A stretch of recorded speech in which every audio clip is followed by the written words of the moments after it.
네, 앞서 언급했듯이 오늘은 우리 교회 설립 23주년이 되는 주일입니다. 23주년을 맞이하여서 이렇게 밖에도 첫눈이 내리고 있습니다. 어느 교회에 믿음이 좋은 한 여성도가 있었는데, 이 여성도는 누구에게 이야기를 할 때, 말할 때 부정적인 말을 절대로 안 하는 거예요. 언제나 긍정적인 말, 언제나 상대방의 좋은 점과 어떤 장점에 대하여서만 이야기를 하는 겁니다. 그래서 그 여성도에게 이제 시험을 해보기 위해서 주위 사람이 묻는 거죠. 여보시오, 당신은 그러면 악령과 이 사탄에 대해서는 어떻게 생각하십니까? 여러분들은 이 사탄을 이야기할 때 장점과 좋은 점이 있다면 어떤 걸 들어서 얘기를 하겠습니까? 이 여성도가 하는 이야기가 이 사탄에게도 좋은 점이 하나 있습니다.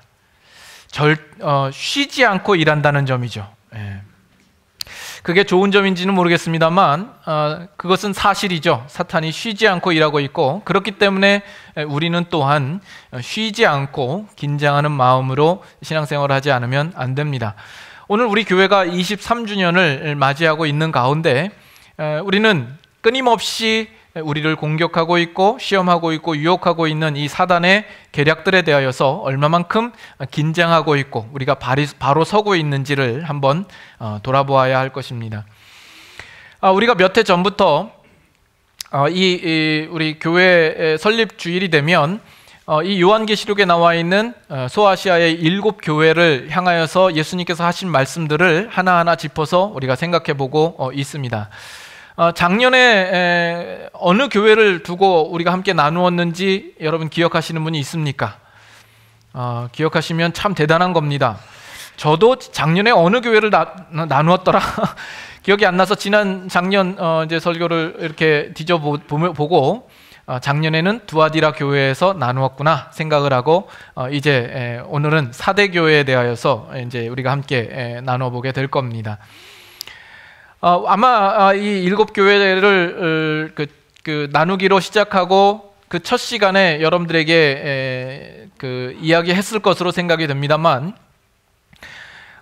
이 아시아에 있는 이 7교회를 향하여서 예수님께서 직접 언급하시고 지적하신 내용입니다만, 이것이 그 당시에는 역사적인 현실로서 주어진 말씀이죠. 그러나 이 교회들에 대하여서 말씀하신 말씀과 그 문제점이라고 하는 것은 단지 그 교회에만 해당되는 문제가 아니라 그 이후에 오는 어느 시대나 어느 장소에서나 있을 수 있는 교회 속에 존재하는 문제요, 또 예수님이 하신 말씀은 어느 교회나 또 지켜야 할 내용이기 때문에 우리가 이 말씀을 살펴보고 있습니다. 그렇기 때문에 오늘 우리 교회에 있어서도 이 말씀은 중요한 말씀이라 생각하고 우리가 받을 수 있어야 하겠습니다. 그래서 여기 나와 있는 그 당시 초대교회 당시에 공통적으로 그들이 처해 있는 상황이 있습니다. 그것은 사회적으로나 종교적으로 기독교가 탄압을 받고 핍박을 하고 외부적인 압력이 있는 그런 상황 속에서 이 교회가 지금 존재하고 유지되고 있었던 것이죠. 자, 그런데 우리가 지금까지 살펴보았던 2장에 나타나는 그 7교회 중에 4교회와 그리고 오늘부터 살펴보게 될 3장에 나와 있는 3교회는 그 영적인 도전의 형태가 조금 다릅니다. 어떻게 다르냐 하면 앞에 있는 4교회는 물론 그 교회 가운데서도 사회적으로 핍박과 환란이 있었습니다만은 특별히 그 교회마다 이단의 공격이 있었던 그 특징을 찾아볼 수가 있습니다. 그러나 오늘부터 보는 이 3교회는 이단에 대한 언급이 없습니다. 그 대신 교회 내부적으로 심각한 영적인 문제들을 안고 있는 그 특징을 가지고 있는 것이죠. 우리 교회의 위기는 어디에서 옵니까? 우리는 교회의 위기라고 할 때 우리가 눈으로 보이는 외부적으로나 물리적으로 공격을 하고 압박을 하고 핍박을 하는 데에서 교회의 위기가 찾아올 것으로 생각하기 쉽습니다만, 의외로 교회의 위기는 교회 내부적으로 우리의 신앙이 아주 흐리멍텅해지거나 우리가 영적으로 나태해지거나 그 긴장을 놓치게 됨으로써 찾아오는 경우가 훨씬 많습니다. 그것은 우리 역사 속에서도 우리가 흔히 찾아볼 수 있습니다. 과거에 로마 제국이라고 하는 것은 상당히 거대한 제국이었죠. 군사적으로나 모든 면에서 너무나도 왕성하고 힘이 있었던 그런 나라였습니다. 그래서 그 당시에 살았던 사람들은 이 로마 제국은 앞으로도 영원하리라 이렇게 굳게 믿고 있었던 거죠. 그러나 그 로마 제국이 이 지상에서 사라진 지 이미 오래입니다. 그러면 이 로마 제국이 어떻게 멸망하게 되었는가?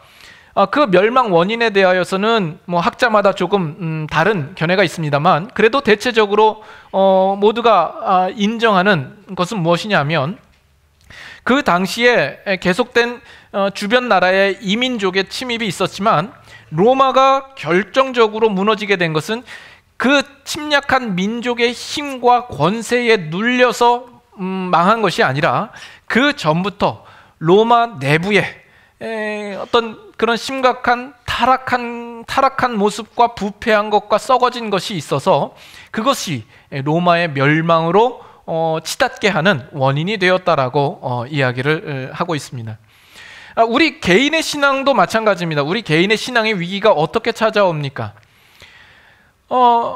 우리가 어떤 큰 사건에 휘말려서 어떤 상대방으로부터 억울한 처사를 당하거나 우리가 피해를 입거나 어떤 상처를 입음으로 말미암아 우리 마음 가운데 어떤 원한이 가득하고 악한 마음과 복수심에 불타오르는 것으로 우리의 신앙이 무너질 수도 있지만, 보다 더 위험하고 더 자주 찾아오는 우리 신앙의 위기는 가장 평탄할 때, 가장 모든 것이 잘 풀리고 원만하고 편안하게 갈 그때에 우리가 교만하게 되며 자만하게 되며 영적으로 나태해지게 되어서 우리의 신앙의 위기에 다다르는 경우가 훨씬 많습니다. 우리 이 교회도 마찬가지입니다. 교회도 후자의 경우를 우리가 더욱 경계해야 될 것입니다. 우리 교회가 영적으로 나태해지고 게을러짐으로 말미암아 올 수 있는 그 신앙의 위기가 있는데, 그 부분에 대하여서 우리는 심각하게 생각하지 않는 경우가 있고, 또 우리의 또 무지가 언제나 있는 것을 보게 됩니다. 그러면서 오늘 4대 교회를 좀 생각해 보아야 합니다. 이 4대 교회를 향하여서 예수님께서 어떻게 지적을 하십니까? 1절 하반절에 보시면 예수님께서 이렇게 말합니다. 내가 내 행위를 아노니 내가 살았다 하는 이름은 가졌으나 죽은 자로다 라는 거예요. 여러분, 이거 생각할수록 정말 무서운 말씀 아닙니까? 내가 살았다 하는 이름은 가졌으나 죽은 자로다. 예수님이 그렇게 말한다니까요. 그 본인들은 내가 살았다라고 철저하게 믿고 있는데 실상은 죽은 자라는 겁니다. 예수님이 보기에는 그들은 신자된 모습이 아닌 거예요. 그런데 그들은 나는 신자다, 나는 생명을 얻었다, 나는 영생을 가졌다라고 생각을 하는 거예요. 이것이 4대 교회에게 하시는 말씀이 아니라 오늘 우리에게 하시는 말씀이라고 생각한다면 우리는 상상하기조차도 정말 무섭고 끔찍한 말씀이 아닐 수가 없습니다. 나는 예수님을 믿는다, 나는 그리스도인이다, 나는 문제없다라고 생각하고 신앙생활을 하는데 예수님의 평가는 그와 정반대라고 한다면 정말 그것처럼 정말 끔찍한 일이 없는 것이죠. 그렇다면 지금 이 4대 교회를 향하여서 예수님께서 이렇게 지적하실 만큼 이 4대 교회가 가지고 있는 그런 형편과 상태는 어떠한 것인가? 그들의 놓여있는 그 형태가 어떤 것이었길래 지금 예수님께서 이토록 지적하시고 있는가라는 것을 우리는 살펴보아야 할 것입니다. 한 학자가 이 4대 교회에 대하여서 어떻게 이제 연구하면서 정리를 했냐면 이렇게 정리를 합니다. 이 4대 교회는 이단에 빠질 만큼의 기독교적 열심도 없었고, 또 이단이나 다른 가르침의 유혹을 받을 만큼의 관심도 없었다. 이 사대교회를 너무 잘 이해하고 설명을 한 것 같지 않습니까? 그들이 이단에 빠질 만큼의 기독교적 열심도 없었고 어떤 다른 가르침과 이단에 대해서 유혹을 받을 만큼의 관심도 없는 사람들이었다라는 겁니다. 그들이 기독교에 대하여서 어떤 열심도 없고 또 다른 가르침이 기독교 내가 가지고 있는 신앙과 어떻게 차이가 있는가에 대해서도 관심이 없는 거죠. 오늘날로 우리가 쉽게 얘기를 한다면 그저 그냥 주일날 되면 교회에 와서 예배 드리는 것, 그리고서 내 신앙생활을 다 했고 그 외의 문제에 대해서는 관심이 없는 거죠. 생각 없이 신앙생활을 하는 겁니다. 그래서 그게 결코 잘하는 건 아닌데 거기도 장점이 있다면 그런 사람들은 결코 이단에 빠질 위협도 없다라는 거죠. 지금 사대 교회가 그런 상태에 있는 거예요. 이단에 빠지는 사람들을 보면 그래도 신앙에 대해서 열심히 있는 사람들이 빠지게 됩니다. 제가 대학부 때 이제 주일날 대학부 집회가 있고 저녁이 되면 대학부 안에서 이제 또 그 서울대학병원을 찾아가면서 그 소아병동에 찾아가서 거기서 찬양도 하고 말씀도 전하고 같이 이제 기도도 해주고 이제 이런 모임이 있어요. 그런 모임들을 통하여서 그 대학부에 선배들이 있었어요. 선배 세 분이 있었는데 참 사람이 참 신실하고 정말 열정이 있고 하나님을 향하여서 정말 진지한 태도로 살려고 하는 그런 모습들을 정말 곁에서 봤기 때문에 너무나 잘 알고 있는 거죠. 근데 어느 순간에 교회에서 보이질 않는 거예요. 교회 안 나오는 거예요. 그래서 왜 그런가 해서 이야기를 들어보니까 결국 다른 집단, 결국엔 이단으로 단정 짓는 그 단체에 가서 신앙생활을 하기로 했다라는 거죠. 결국 이 이단에 빠지는 사람도 열심히 있는 사람이나 빠지는 거지 그저 그냥 대충 신앙생활하는 사람은 빠질 위험도 없는 것 같아요. 지금 이 사대 교회가 가지고 있는 문제, 이 사대 교회가 이단의 공격을 받지 않을 수 있었던 이유는 그들이 기독교에 대하여 열심이 없는 거죠. 어떤 진지한 태도, 진지한 고민, 그런 싸움이 없는 거죠. 단지 열심만 없는 게 아니라 참 신앙에 대하여서 관심 자체를 가지고 있지 않았던 거죠. 그래서 이러면 어떻고 저러면 어떠랴, 이래도 괜찮고 저래도 상관없다라는 식으로 신앙생활을 한 겁니다. 그렇기 때문에 어떤 면에선 사탄도 이 사대 교회를 공격해야 할 필요성을 전혀 못 느꼈다라고 생각할 수 있습니다. 이 사대 교회가 이 사단에게 있어서 전혀 대적이 아닌 거죠. 전혀 적으로 생각하지 않는 겁니다. 왜요? 그냥 그렇게 살아가는 것이 사단에게는 유리하기 때문이죠.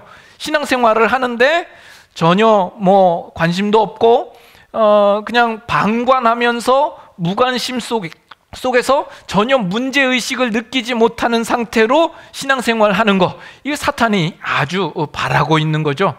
그래서 그렇게 그냥 그럭저럭 마냥 대면 대충 건성 이렇게 신앙생활을 한 것입니다. 그것이 지금 예수님께서 그들을 향해서 지적하시는 말씀이 내가 살았다 하는 이름은 가졌지만 실상은 죽은 자로다, 이렇게 평가하고 있는 거죠. 그러면 우리가 속해 있는 이 교회와 또 여러분 개인의 신앙의 모습은 어떻습니까? 오늘 우리도 여기에 교회라는 이름으로 모여 있습니다. 여러분 각자는 그리스도인 또는 신자라는 이름으로 이 자리에 와 있지 않습니까? 그래서 나는 예수님을 믿음으로 내가 생명이 있다, 나는 구원받았다, 나는 거듭났다 라고 생각을 합니다만은 예수님께서 이 사대 교회를 지적하고 있는 이 지적의 내용을 넉넉히 이길 수 있을 만한 신앙의 모습을 우리가 하고 있는가라는 것이죠. 과거에 우리 성경에 나와 있는 초대 교회도 그러하고 우리 한국 기독교 역사 속에서 평양 대부분 운동이 있은 이후에 1900년대 초기에 신앙생활을 했던 그 신앙의 선배들의 모습을 보면 그 당시에는 이 기독교가 보편적이지 않았습니다. 그렇죠? 그렇기 때문에 사회적으로 편견도 있었고 선입견도 있었고 사회적으로 비난과 여러 견제와 또 핍박과 압력이 있었던 겁니다. 그래서 그때 그 신자들이 자신의 믿음과 그 신앙을 지키기 위하여서는 그들의 신앙의 형태는 전투적일 수밖에 없었고 필사적이었습니다. 죽음을 각오해야만 했었던 거죠. 그래서 예수 그리스도의 십자가와 그 복음만을 붙들기 위하여서 갖은 애를 썼던 그런 신앙의 모습이 있었습니다. 그러나 시간이 지나면서 현대로 올수록 이 한국에서도 이 기독교라는 것이 주류 종교 중에 들어가게 된 것이죠. 그래서 뭐 한국 어디를 가도 교회 없는 곳이 없고 야밤에 보면 십자가 네온 사인이 아주 휘황찬란하게 여기저기서 볼 수 있는 그런 광경이 되었습니다. 외부적으로나 물리적으로 예수 믿는 것을 두고 탄압하는 사람들도 더 이상 없죠. 물론 많은 사람들이 반기독교적인 정서를 가지고 있고 기독교에 대해서 비난을 하고 비판을 합니다만 그것은 얼마든지 무시할 수 있고 신경 쓰지 않아도 될 만큼 기독교는 상당히 대중적이고 보편적인 그런 주류 종교 속에 들어와 있는 것이죠. 그것은 미국도 마찬가지고, 그래서 우리는 편안하게 얼마든지 신앙생활을 쉽게 할 수 있는 그런 상황 속에 놓여 있습니다. 그렇기 때문에 그 교회 안에 있는 신자들도 더 이상 우리의 관심이 어떤 기독교의 십자가와 그 복음이 아니라 이 현세 삶에서 내가 어떻게 좀 더 윤택하게 살까, 편안하게 살까, 형통하게 살까에 더 많은 관심을 가지게 되는 것이죠. 그렇게 되면서 오늘날에는 이럴 위험성이 더 많아진 겁니다. 교회 안에 내부적으로 기독교의 본질을 붙잡는 일에 있어서 느슨해지는 현상이 나타나고, 우리가 하나님께 속하여서 이 세상과 대적하여 싸우고자 하는 일들에 대하여서 무관심해지고 우리의 영적으로 나태해짐으로 말미암아 그 신앙인으로서 가져야 할 참된 영적인 힘을 잃어버리게 되고 그 복음 안에 있는 참 생명력과 그 빛을 잃어버려가는 그런 형태들이 나타나게 된다는 겁니다. 오늘 우리 교회도 어느덧 23주년이 되었습니다. 이런 문제는 이 교회가 더 연수를 더해가면 더해갈수록 더 나타날 수 있는, 더 심각하게 나타날 수 있는 문제라고 생각이 됩니다. 어느 교회는 우리 교회는 30년 됐다, 50년 됐다, 100년 됐다라는 것으로 자랑을 합니다만 그 연수가 무엇이 중요합니까? 지금 있는 이 교회가 살아있는 교회, 예수님께서 보실 때 살았다 이렇게 인정할 만한 교회가 되어야 되지 않겠습니까? 그래서 우리에게 요구하고 있는 것이 무엇인가? 3절을 한번 보시죠. 3절. 그러므로 네가 어떻게 받았으며 어떻게 들었는지 생각하고 지켜 회개하라. 이것이 예수님께서 요구하시고 있는 명령입니다. 내가 어떻게 들었고 어떻게 받았는지를 생각하고 지켜 회개하라라는 거예요. 뭐예요? 그들이 처음 예수 그리스도의 복음을 받았을 때, 소개를 받았을 때의 그 내용으로 다시금 돌이켜 그것을 붙잡으라는 것이죠. 기독교의 복음의 가장 기본적인 것, 그리고 가장 원색적인 그 복음의 내용을 너희들은 다시 붙잡아야 되겠다라는 이야기입니다. 여러분, 기독교의 복음이 무엇입니까? 우리가 복음을 이야기할 때 가장 기본적인 전제요, 그 기둥으로 삼아야 할 몇 가지는 이것입니다. 역사를 주장하시는 창조주 하나님께서 지금도 살아계시며 오늘날도 일하시고 계신다라는 것이고, 그러나 그 앞에 우리 모든 인간들은 철저하게 죄인된 자로서 그 하나님 앞에 설 수 없는 자 되었다라는 것이며, 그렇기 때문에 예수 그리스도께서 이 땅에 오셔서 우리를 위하여서 십자가에 죽으시고 부활하심으로 우리에게 구원을 베푸셨다라는 사실입니다. 이것이 가장 먼저 우리가 생각되어져야 할 복음의 내용입니다. 그래서 결국 하나님의 심판이 이를 때에 예수 그리스도를 믿는 자는 영원한 나라에 들어갈 것이며 예수 그리스도를 믿지 아니하는 자는 영벌에 처해질 것이며 이 세상은 결국 멸망하고 망하게 될 것이다라는 겁니다. 그 사실을 아는, 분명히 믿음으로 고백하는 신자라면 우리의 고백 속에는 과연 맞습니다, 예수님께서 나를 위하여서 이 땅에 오셔서 십자가에 죽으시고 부활하신 것입니다, 그분만이 나의 구세주입니다, 예수 그리스도의 십자가만이 우리의 구원에 이를 수 있는 유일한 길입니다, 이것을 확신에 찬 고백으로 고백할 수 있어야 하는 겁니다. 우리가 고백하는 이 신앙의 고백들은 이 세상에서는 불합리하게 여겨지는 것이죠. 전혀 납득할 만한 것이 안 되고 이해할 만한 것으로 생각되지 않습니다. 그러나 우리는 이 세상에 속한 자가 아니요 하나님께 속한 자로서 우리가 분명히 붙들어야 할 그 복음의 본질을 놓지 않기로 한 자요, 이 세상 앞에 그것을 떳떳이 자랑하고 주장하는 그런 모습으로 서 있어야 할 것입니다. 이 기독교의 복음이라는 것은 처음부터 이 세상이 우호적으로 받아들일 수 없는 모습과 내용으로 출발했습니다. 지금 이제 우리 제자반 공부하시는 우리 집사님들 계신데 요즘 더 복음에 대하여서 우리가 함께 나누게 됩니다만, 그래서 이미 언급을 했던 내용입니다. 예수 그리스도의 십자가는 결국 이 세상이 반대하고 대적함으로 나타난 결과입니다. 결국 이 세상이 예수 그리스도를 반대하고 거부하고 싫어하기 때문에 그를 십자가에 못 박은 건 아니겠어요? 이 예수 그리스도의 십자가, 이 십자가라는 것은 여러분 그 당시의 이미지가 어땠는가를 생각해 보세요. 이것은 이 로마 제국에 반역한 반역자들을 또는 중죄인들을 처벌하는 참형 틀이었습니다. 그래서 그것은 너무나도 그 참혹한 광경이요 끔찍하기 때문에 그 당시 사람들에게 있어서는 혐오감을 주는 것이요 상당히 부정적이고 역겨운 이미지로 자리 잡혀 있어서 십자가라는 이름조차 입으로 꺼내기를 꺼려하는 그런 분위기 속에 있었습니다. 그런데 그 당시에 예수님의 사도들과 복음 증거자들은 바로 이 십자가에 못 박힌 그분 예수가 그리스도요 하나님의 아들이요 우리의 구원자요 메시아요, 그 십자가만이 우리를 구원할 수 있는 유일한 길이라고 그들은 자랑하며 선포했다라는 겁니다. 그러면 그 당시에 있는 사람들이 그렇군요 라고 그냥 자연히 받아들일 수 있을 만한 내용이 됩니까? 네?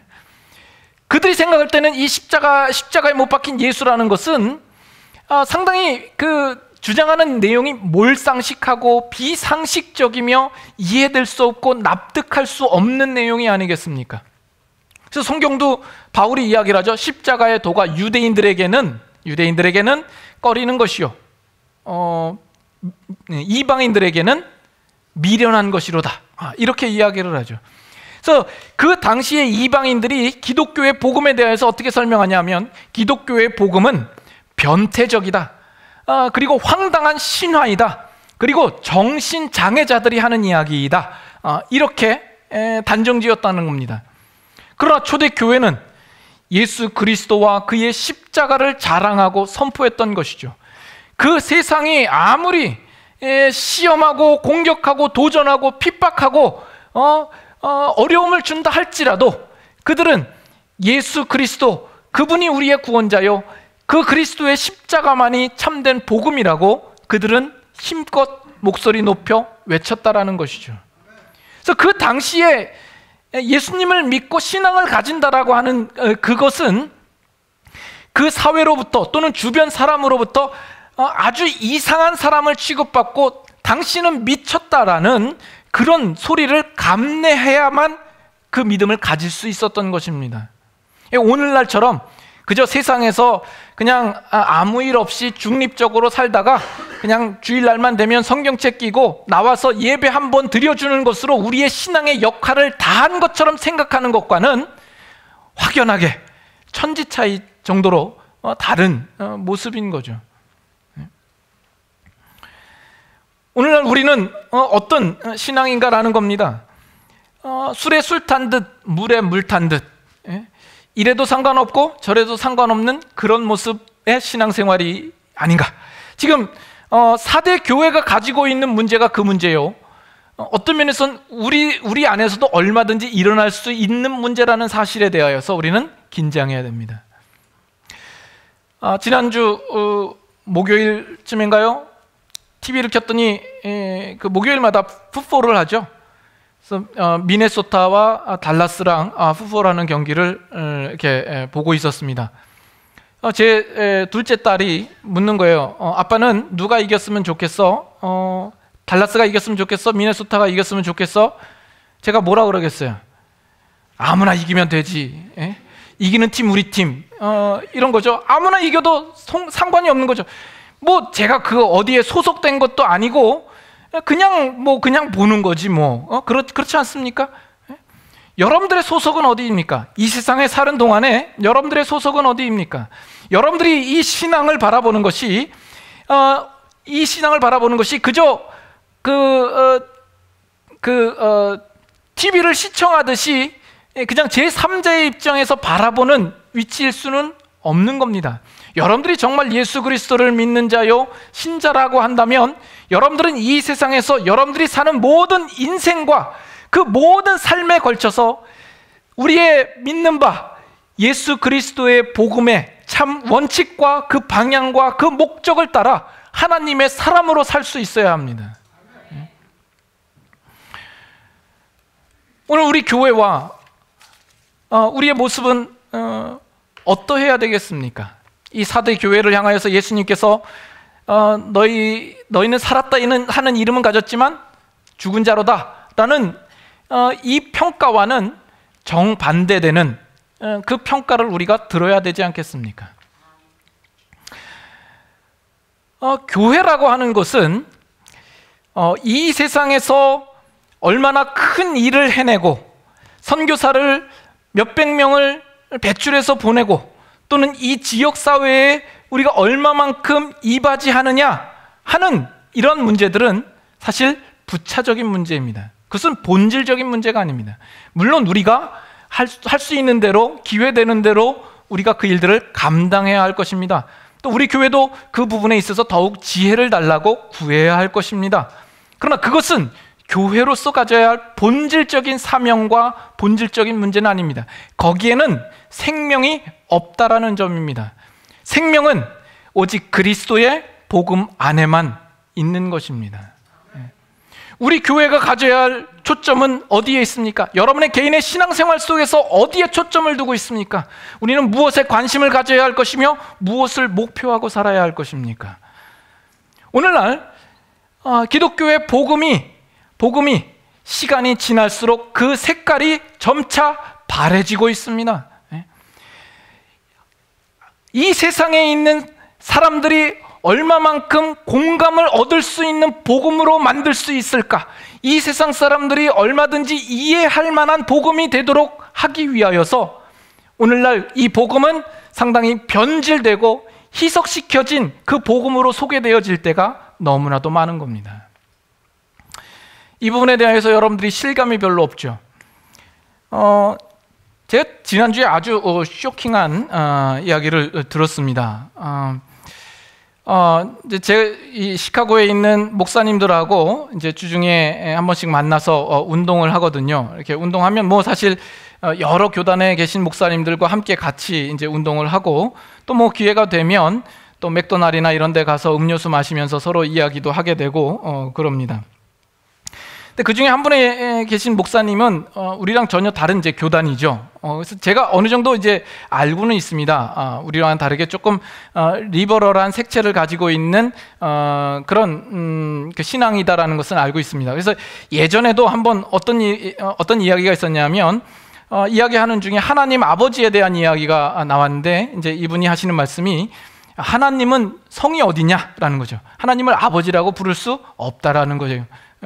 성경 어디도 하나님의 성을 이야기한 적은 없다라는 거예요. 그래서 그때도 좀 놀랐는데, 그래서 제가 좀 궁금해서, 정말 궁금해서 물어본 겁니다. 뭐 싸우자고 한 게 아니라 궁금해서 창세기를 어떻게 생각하시는지 이제 여쭤봤더니 이제 이분이 뭐라고 했냐면 창세기는 역사적인 사실은 아니지요. 이렇게 이야기를 해요.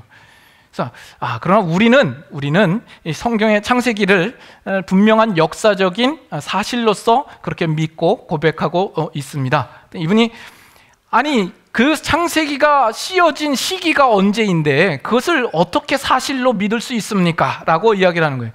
그러면 어떻게 창세기를 이해를 합니까? 그랬더니 창세기는 그저 신앙 서적일 뿐이다 라고 이야기를 하시더라고요. 그래서 그러면 목사님이에요. 실제로 지금 한 교회를 목회하고 계시는 목사님이에요. 그 목사님은 예수님께서 죽으시고 부활하신 그 사실에 대해서 믿으십니까? 믿는데, 그건 또 믿는데요. 믿는데 성경대로는 안 믿는데요. 성경의 그 예수님의 부활 사건의 그 순서가 그 복음서마다 다 다르지 않느냐? 그렇게 틀린데 그걸 어떻게 믿느냐라고 이야기를 하는 겁니다. 그래서 우리는 성경에 있는 대로 믿고 성경에 하나님의 주신 말씀이요 절대 무오한 것을 우리는 믿습니다. 그랬더니 이 성경이 어떻게 그 인간이 쓴 것인데 틀릴 수도 있고 지금 오리지널 성경이 없는데 그것이 번역되는 과정 속에서 얼마든지 틀릴 수 있지 않느냐, 이렇게 이야기를 합니다. 여러분 쇼킹하죠? 여러분 이런 부분들에서조차 쇼킹하지 않으면 사대교회 되는 겁니다. 그래서 저도 충격이었지만 그분도 저를 제 고백에 대해서 이제 충격이 있는 거죠. 그래서 그분이 뭐라 그러냐면 한국 교회에서는 다 그렇게 가르치는구나라고 이야기를 합니다. 아니, 한국 교회만 아니라 미국에도 그렇게 가르치고 있습니다. 근데 그분이 이제 지금까지 성경을 그런 교단과 또 그런 신학 과정을 밟아서 그쪽에만 있었다면 충분히 충격이 될 만하겠죠. 그러면서 나중에 이제 혼잣말로 이렇게 하는 거예요. 그렇게 보면 그쪽의 입장에서는 우리가 얼마든지 이단으로 보일 수도 있겠네요 라고 이야기를 합니다. 이제 그분들은 우리를 어떻게 볼까? 다른 분이 이제 그 교단에서 이제 속해 있는 어떤 신학을 공부하시는 그 신학생들이 우리를 어떻게 보는가를 어떻게 설명하냐면, 그 신학생들은 제가 속한 교단과 어떤 제가 속한 교단과 이제 같은 이제 보수 교단에 있는 사람들에 대해서 뭐라 그러냐면, 저들은 아주 꼴통이라고 생각을 한답니다. 아주 꼴통 보수라고. 네.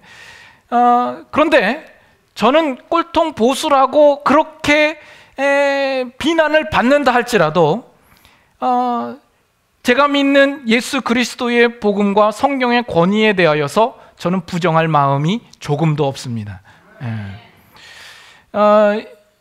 여러분들 앞에서 설교하는 목사가 그런 마음으로 설교를 하고 있다는 것에 대해서 여러분 감사하셔야 됩니다. 또 우리 교회가 또 그와 같은 한 신앙과 그런 믿음의 한 공동체로 있다라는 사실에 대해서도 여러분 감사해야 할 겁니다. 정말 놀랍지 않습니까? 오늘날 정말 알게 모르게 이 기독교의 복음이 그 색깔이 바래지고 희석되어지고 인간이 얼마든지 납득할 만하고 동의할 만하게 우리가 인정할 수 있는 것까지만 성경을 보기로 하는 어떤 그런 형태가 많이 나타나고 있다는 겁니다. 그래서 그런 면에서 우리 신자들도 긴장하지 않으면 안 돼요. 여러분들도 깨어 있어야 합니다. 그래서 신자들이 그냥 교회에서 신앙생활 하는 거나 밖에서 신앙생활 하는 거나 전혀 차이 없이 그저 일주일 동안 왔다 갔다 그냥 드나드는 정도의 신앙이면 안 되겠죠. 오늘날 교회들은 그저 기독교의 냄새가 나는 대표적인 행사와 일들을 행함으로써 이 교회가 기본적으로 가져야 할 그 본질적인 부분들에 대하여서 외면하고 놓치게 되는 일들이 다반사입니다. 그 교회에 속한 우리 신자들도 그저 기독교적인 의례와 의식과 행사들을 나열함으로써 내가 가지고 있는 계획과 내가 바라는 꿈들을 그저 전능하신 하나님 앞에 나의 인생과 나의 앞길을 인도해 주시기를 바라는 그런 기도와 그런 간구로만 채워 넣는 그런 신앙인 경우도 많다라는 점입니다. 우리 신자라면, 여러분들이 정말 온전한 신자라면 여러분들이 아셔야 할 것은, 여러분들이 사는 모든 순간, 모든 나날과 모든 장소 속에서 우리를 향한 영적인 싸움이 그치지 않는다라는 사실을 여러분 아셔야 합니다. 세상은 끊임없이 여러분들을 유혹하고 시험하고 도전할 겁니다. 세상과 타협하라고. 그러나 우리는 그럴 수 없다라고 분명히 말할 수 있어야지요. 여러분들이 정말 생명이 있는 자요 살아있는 자라면 세상이 우리를 향해서 공격해오고 시험해오는 그 모든 자리에서 여러분 반응할 수 있어야 됩니다. 아닌 것은 아니다라고 분명히 선을 그을 수 있어야 하고, 우리가 믿는 그 신앙의 분명한 부분들을 고백할 수 있어야 하고, 그 부분들에 대하여서 우리가 이 세상 앞에서 갈등하고 고민하는 모습이 있어야 합니다. 우리 몸도 바늘 하나만 갖다가 찔러도 그러면서 움츠러들이고 뭐 비명을 지르고 방어를 하잖아요. 그건 살아있다라는 증거 아닙니까? 내가 머릿속으로는 다 이해하고 받아들이는데 아무리 바늘로 찔러도 반응이 없다면 그것처럼 심각한 것이 어디 있겠습니까?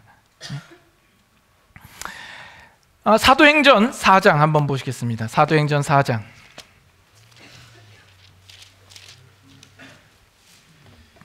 사도행전 4장 15절 봅니다.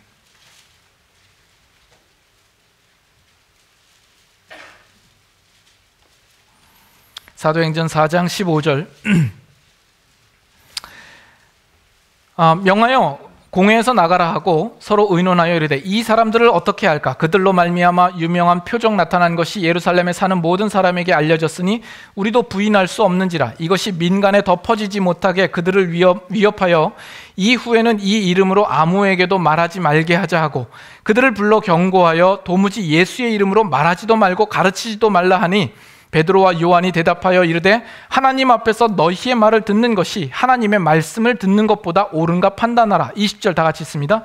우리는 보고 들은 것을 말하지 아니할 수 없다 하니, 이것이 정말 생명이 있고 살아있는 자가 이 세상 앞에서 보여지는 반응입니다.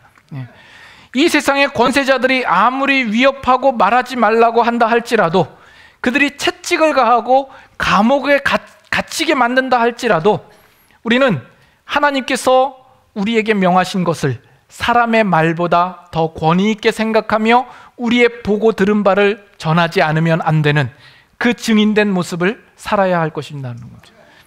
이것이 사도행전 전반적으로 이야기하고 있는 바입니다. 우리 사도 바울의 경우를 한번 볼까요? 사도행전 26장. 사도행전 26장 24절부터 보죠. 24절. 사도행전 26장 24절.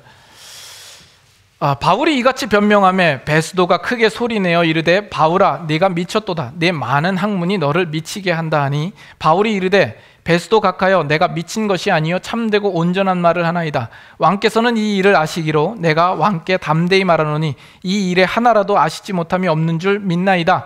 이 일은 한쪽 구석에서 행한 것이 아니니이다. 아그리빠 왕이여 선지자를 믿으시나이까? 믿으시는 줄 아나이다. 아그리빠가 바울에게 이르되 내가 적은 말로 나를 권하여 그리스도인이 되게 하려 하는도다. 29절 다 같이 읽습니다.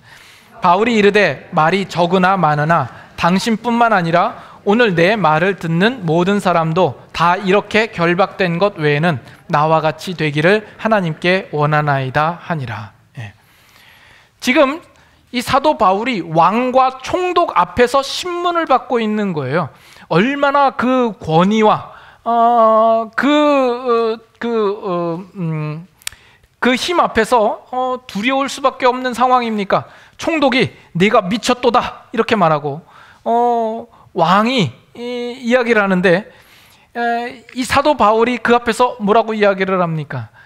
내가 말이 적으나 많으나 여기 있는 모든 사람들이 내가 결박한 것 외에는 다 나같이 되기를 원합니다 라는 것이죠. 이것이 정말 생명을 가진 자가 이 세상 앞에서 우리가 보여야 할 반응인 겁니다. 여러분들이 가진 신앙과 복음에 대하여서 여러분들이 살아가는 나날 동안 그 칼날을 늘 갈고 있어야 됩니다. 그렇지 않으면 우리의 칼은 무뎌지기 십상이고 정작 세상의 위협이 우리 앞에 닥쳤을 때 그 칼을 빼려고 할 때에도 그걸 여러분들이 미리 나를 갈지 않으면 녹이 슬어서 그 칼이 칼집에서 빠지지 않게 되는 그런 불상사가 일어날 수 있습니다. 겨우 빼도 무 하나도 제대로 반드시 자를 수 없는 칼이 될 수 있는 문제입니다. 근데 여러분께서 그러므로 여러분의 신앙생활 속에서 더욱 복음 안에서 여러분들의 신앙을 온전히 세우고 그리스도의 사람으로서 한눈 팔지 말고 세상과 타협하지 않고 걸어갈 수 있어야 됩니다. 자칫 잘못하면 거기서 우리는 힘을 잃고 기진하게 되며 죽은 자와 같이 되는 것이죠. 그래서 요한계시록 3장으로 다시 가셔서 이제 마무리를 합니다. 요한계시록 3장 2절 예수님께서 뭐라고 이야기를 합니까? 너는 일깨어 그 남은 바 죽게 된 것을 굳건하게 하라. 그 남은 바 죽게 된 것, 그것이 뭡니까? 아주 시들시들해져 가지고 그 생명이 간당간당한 것이죠. 그 생명의 불씨를 다시금 살려라. 그 생명의 불씨를 회복시켜라 하는 내용입니다. 우리의 생명은 어디에 있습니까? 그리스도의 복음에 있습니다. 거기에 뿌리를 내리셔야 합니다. 여러분의 신앙생활 가운데 이 세상에서 아무리 돈이 좋다 할지라도 돈에 뿌리를 내릴 수는 없습니다. 거기엔 생명이 없기 때문에 그렇습니다. 돈뿐이겠습니까? 모든 지위와 권세와 안락한 삶 가운데에는 생명이 없습니다. 예수 그리스도의 복음 안에만 있습니다. 그 가운데 여러분들이 뿌리를 내리고 다시금 우리의 죽게 된 것을 회복시켜야 할 것입니다. 3절에는 내가 어떻게 받았으며 어떻게 들었는지 생각하고 지켜 회개하라. 회개의 자리로 우리가 가야 할 것입니다. 4절에 보시면 그러나 사대에 그 옷을 더럽히지 아니한 자 몇 명이 내게 있다라고 이야기를 하죠. 그 옷을 더럽히지 아니한 자 중에 여러분들이 다 있었으면 좋겠습니다. 5절에 보세요. 이기는 자는 이와 같이 흰 옷을 입을 것이요 내가 그 이름을 생명책에서 결코 지우지 아니하고 그 이름을 아버지 앞과 그의 천사들 앞에서 시인하리라.